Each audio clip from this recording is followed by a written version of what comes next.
Hello and welcome to this week's TES podcast. I'm Dave Speck and joining me is the usual team of reporters. We've got Catherine Luff. Hi, Catherine. Hello. Hi. We've got Amy Gibbons. Amy, hello. Hello. And we've got John Roberts. John, hi. Hello there.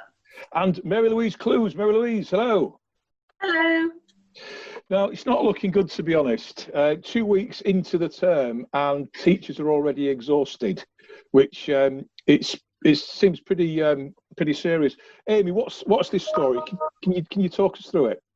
Yeah, so it's a fairly bleak outlook, sadly, as we've returned to school. So we know from a letter sent by the Charter College of Teaching ahead of a meeting with the DFE on Monday, they described how teachers are feeling exhausted just 2 weeks into term. I mean, it's not massively surprising, I suppose, given what they've had to cope with so far. We know that there's an awful lot going on, and start of term can be a stressful time anyway, let alone what's been going on with COVID. But some of the issues that they raised were about having to field concerns from parents. I suppose people might feel like they don't always have the answers straight away, especially when, you know, they're not completely clear on guidance themselves, or the DFE perhaps are yet to release further guidance on certain things, and the impact on their budgets relating to the cost of cleaning and things like that, how to cope with staff absence, and then also uncertainty surrounding the future. So not knowing necessarily what's going to happen with exams next year, how to plan for it, what to tell students, what to tell parents. There's a lot of uncertainty, and I think that can actually be quite tiring in itself. Not having the answers to those questions, but having to go about your day and do the best that you can. So yeah, it does look like things are proving difficult. And also for newly qualified teachers, the Charter College has highlighted that they're finding the experience of teaching their own classes pretty hard. So lots of things to write about. Obviously people are working very hard and doing a great job, but it just highlights how challenging the start term's been. Yeah, I spoke to a head of English yesterday, and she said even to constantly have to remind yourself to socially distance, that in itself is kind of really tiring to have to remember that all the time. But it does sort of tie in with this report that was put out yesterday by Education Support, and they're a charity which supports well-being of school staff, and they're sort of uncovered that the majority of teachers have felt unappreciated and unsupported during the pandemic, which is really surprising because, I mean, teachers are key workers, right? And they're supporting the children of other key workers. I think that ties in with this kind of this line about exhaustion. But John, let me come to you, because I know that something you picked up this week that the Education Secretary Gavin Williams said has upset teachers as well, hasn't it? Yes, that's right. So he was before the Education Select Committee earlier this week, and one of the subjects that came up for discussion was the amount of work pupils did during the lockdown, and a couple of MPs voiced concern that there'd been various reports that some pupils, and particularly disadvantaged pupils, maybe hadn't done any work or hadn't done as much work. And Gavin Williams was asked about that and asked what Ofsted could do about it. And during his answer, he said that while hundreds, if not thousands, of teachers had gone above and beyond, there were some that hadn't done as much.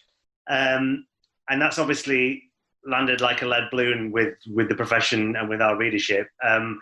Because I think it makes an assumption that just because pupils weren't able to learn, that somehow is translate into a teacher's effort. And I think that's what's really upset teachers. And all the things that Amy just talked about how hard the job is at the moment as well, coupled with the fact that the DFE is not in most teachers' good books at the moment for any number of reasons, be it exams, COVID testing, going all the way back to the lockdown, advice coming late in the day, free school meals, laptops. I tried to put it in a tweet earlier and it wouldn't fit. I think it's probably a poor choice of words, but I think given the stage he was at, you know, talking to a parliamentary committee about the state of the nation's education system, to say that some teachers haven't done as much work as others, it just seems like an incredible misstep, I think, at a time when the department and its record over the past 6 months, I think. I mean, teachers have had enormous problems themselves, haven't they, to sort of keep teaching during lockdown. I mean, they've got children themselves, of course, and and they've got, when you think about disadvantaged children, all the problems they've got, the chaotic home life in some cases, and absolutely. And there's questions as well about the technology. Laptops didn't arrive. Kids might not have the facilities, or as you say, a home life that lends itself to being able to study. And as well, ultimately, during a pandemic lockdown, what can a teacher do to ensure a pupil learns? I think the question's got to be, just because a pupil didn't learn doesn't necessarily translate that to a school failure. If anything, you could say it's a systemic failure of the fact that we're just simply not built for this yet, and perhaps we will be more in future. But we know, we didn't have a system ready to go where pupils could just learn online. Absolutely. And schools, no, it's okay. Schools hadn't been given any standards to work to, and have kind of solved it all themselves, like a lot of things. So for him then to sort of say some didn't do as much as others, it's something he said perhaps off the cuff, but he's the education secretary speaking before Parliament, and it's landed badly. It also kind of... Go on, Catherine. Oh no, so I was just going to say, it also kind of, like, I've seen some sort of tweets online about this, and just the fact that, like, in terms of the learning, that, like, some schools just couldn't prioritise that because they were also prioritising all the other kinds of support they give their families, like particularly schools serving deprived communities. Like, their attention was focused on all these other areas, as it kind of had to be in a pandemic situation. And so I think, obviously for those school leaders, for those teachers, that felt really unfair if they have been sorting out things like food parcels, like, well-being calls home to check on how students are doing, like doing all of those other pastoral things that, in this situation, you would absolutely have to prioritise above, say the academic side of things. And so it seemed like a really unfair criticism in that sense. Basically, like, a massive oversimplification of a really complicated issue, isn't it? Like, the idea that teachers are doing more or less than each other, that they're all doing very different things in very different ways because they are working in different circumstances.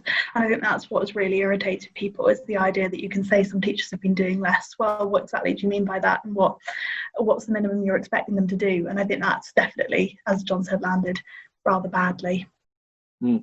Catherine, I know this story that we're talking about came out of the Education Select Committee online meeting on Wednesday, and there was another thing that Gavin Williams mentioned, wasn't there, in that meeting? It was about GCSEs, wasn't it? So he said also that that it's a possibility that GCSEs, A-levels, if exams can't go ahead within schools, that they'll be able to go ahead in public buildings instead, to kind of, I suppose, to create additional space in that instance. So that was interesting. I mean, we haven't really heard, like, much further detail on that in terms of how exactly that would work or which kinds of buildings would be used. But clearly that is something that would be possible and would be a way of getting around, say, for example, school closures next year. Then that would be perhaps something that could be used. I thought that was really interesting, though, because I haven't got the story in front of me, but I wrote one back when schools were partially opening in the summer term, and they said at the time that schools shouldn't use places like community halls to boost space. And so that position, I understand it's completely different circumstances when it comes to exams, but that position does seem to have changed. Perhaps they just feel that they've got more time to plan for it now, I'm not sure. But that hasn't always been the case, and actually previously schools would not do it. So I was quite surprised to see that come out. I think one of the things about the kind of exams sort of timeline for next year is you're absolutely right. It does sort of perhaps seem to conflict with things they've said before about using public buildings. And there was also, I think, mention again of the use of, for example, kind of online tests recently, like if kind of in-person exams can't go ahead.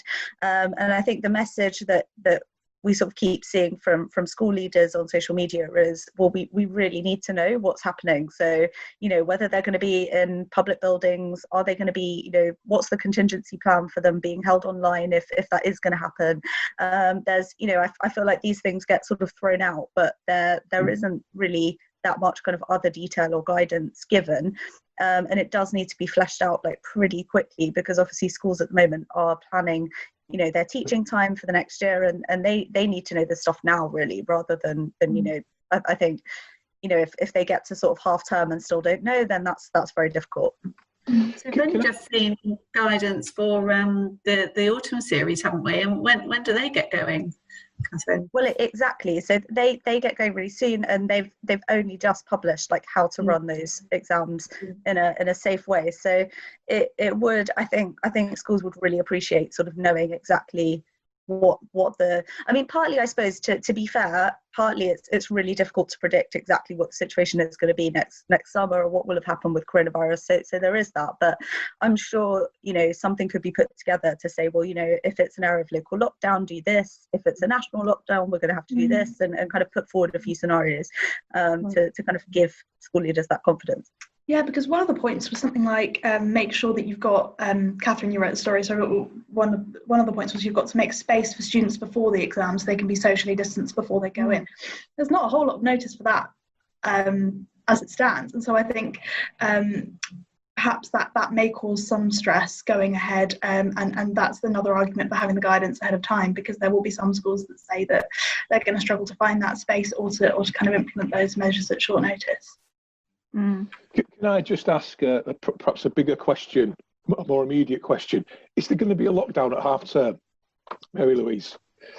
Well, according to reports today, apparently the government scientists that sit on the SAGE committee have put a proposal together and proposed to Number 10, to the Prime Minister, around doing a national lockdown around half term to minimise disruption to schools. I think the proposal was to go for a 2-week lockdown, so you would have 1 week obviously when schools are shut anyway, and then just have a week that we could plan for, schools could plan for, in terms of doing setting some online work running into the half term. I mean, schools tend to kind of sort of think about kind of slowing down to half term in that last week, so it might work. There seems to be have been some support on social media from head teachers and teachers and governors as well, saying actually I think this could really work, and perhaps we could plan for a longer period if that's needed, 3 or 4 weeks around half term, and we can, as long as we sort of decide now that that's going to happen, then we can put together a programme of work for the children during that period, and it'll be more controlled and managed. But yeah, I mean, obviously we haven't seen the official documents. It's only according to reports seen by the Financial Times. So we'll see. I know I've seen a couple of teachers on social media saying, no, it won't happen. It's too much of a sensible plan. We'll see. But I mean, there is talk in the news today about sort of plans around a national lockdown coming next week. So will that be soon enough? I don't know. Watch this space.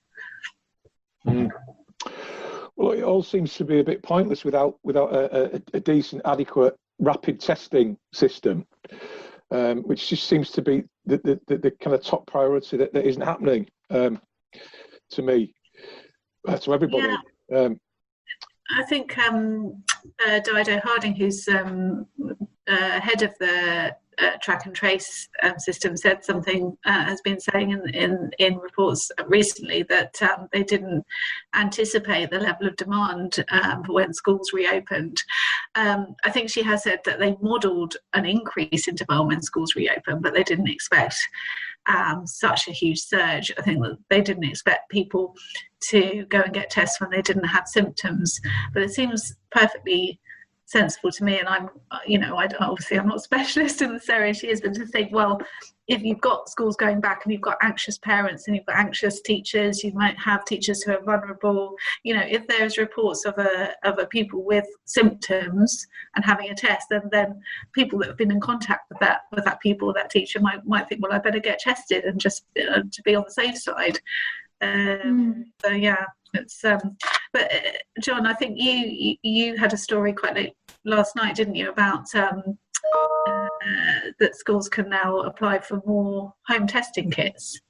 Yeah, absolutely. So we've had schools started the term with 10 home testing kits, and they were kind of described as almost like an emergency to be used in exceptional circumstances on the off chance that someone can't access a test. But obviously, let the whole country up and down, we've seen reports that people can't access tests, and schools, we've had reports that those 10 tests have been rapidly depleted, unsurprisingly.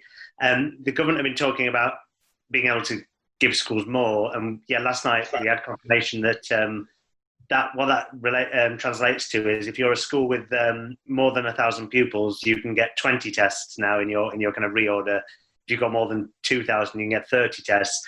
But that means for pretty much every primary school in the country, they can only order 10 tests at a time, once every 3 weeks. And you can just see that isn't going to solve the problem. Gavin Williamson, back at the select committee, was asked if he could guarantee testing within 48 hours for everyone who needs it. And he didn't give that guarantee and said, no, but what we have done is sent these home tests to schools. But the numbers just aren't going to meet the demand, not now and not ever either, because it's not as if this is going to be one initial wave and then it's all going to calm down. Cold and flu season will continue throughout the winter, and every time someone gets a COVID symptom, they're going to want to have a test. I think obviously schools are using these tests, so it's good that they have them, but effectively having one for every 100 pupils is not going to get it done, not at all. Although it has been said that schools will be prioritised for test trial, or it was suggested this week. So we hope that at least they'll be somewhere near kind of the front of the queue when it comes to rapid testing. But obviously it remains to be seen how quickly that can be rolled out and how effective it will be. Indeed. Well, look, I think we've probably talked enough for this week. Unfortunately, time is our master, as ever. So, is there anything we can end on, like a happy and finally? Trying to say, I don't think there is this week, but listen. Well, look, thanks for listening and watching, and catch us next week. Bye. Bye. Bye.